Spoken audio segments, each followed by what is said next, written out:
Assalamu alaikum. Hello everyone. Welcome to today's spoken English class. Today we will learn some easy and useful sentence structure for daily English speaking practice with me regular and improve your speaking English day by day, step by step. Let's beginning English speaking session 18 subject sentence making part 12. Topics are how to apply nothing makes sense in English sentence.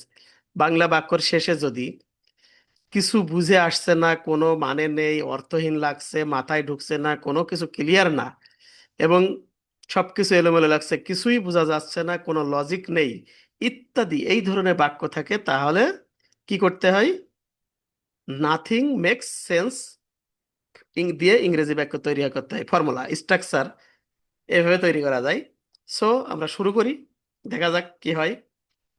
আমার কাছে কিছুই বোধগম্য লাগছে না, বাংলাটা ঠিক ওই রকমই, যে বাংলাগুলো আমি আগে পড়লাম সেগুলাই। আমার কাছে কিছুই বোধগম্য লাগছে না।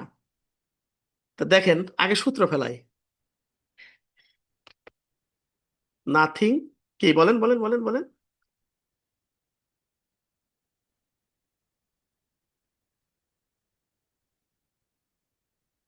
টু কি বোধগম্য লাগছে না কার কাছে? আমার কাছে। মি। বাস হয়ে গেল। ফ্রেজ, এক ধরনের ফ্রেজ এগুলা। ব্যাখ্যার পরও কিছুই বোঝা যাচ্ছে না। আফটার দ্য এক্সপ্লেনেশন,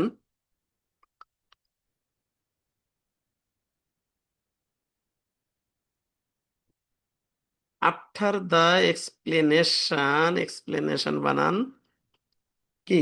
বলেন বলেন বলেন বলেন। Nothing make sense. সূত্র ফেলাই দিলাম।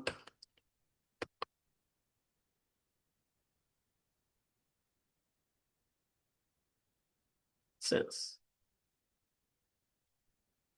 আমি বিভ্রান্ত, কিছুই বুঝতে পারছি না। এই বাক্যটা আপনারা তৈরি করেন, একটু ভাবেন। আমি বিভ্রান্ত। বিভ্রান্ত মানে কি? I am confused. I am confused. কিছুই বুঝতে পারছি না। সেম, সূত্রটা ফেলাই দিলে হয়ে গেল।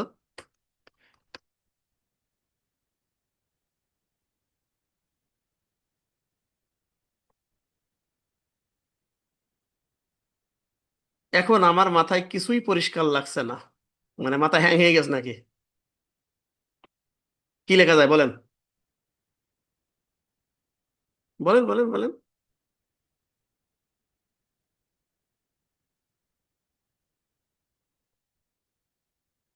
বলেন, আপনারা বলেন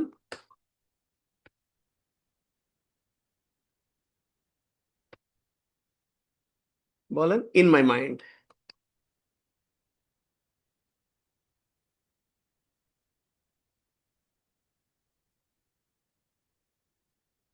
সে অনেকবার ব্যাখ্যা করেছে কিন্তু কিছুই বোঝা যাচ্ছে না।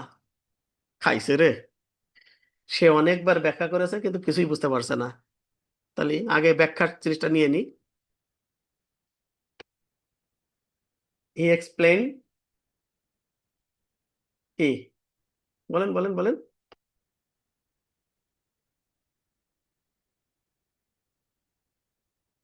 নিলাম।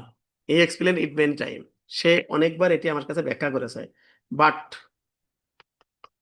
কিন্তু কিছুই বোঝা যাচ্ছে না।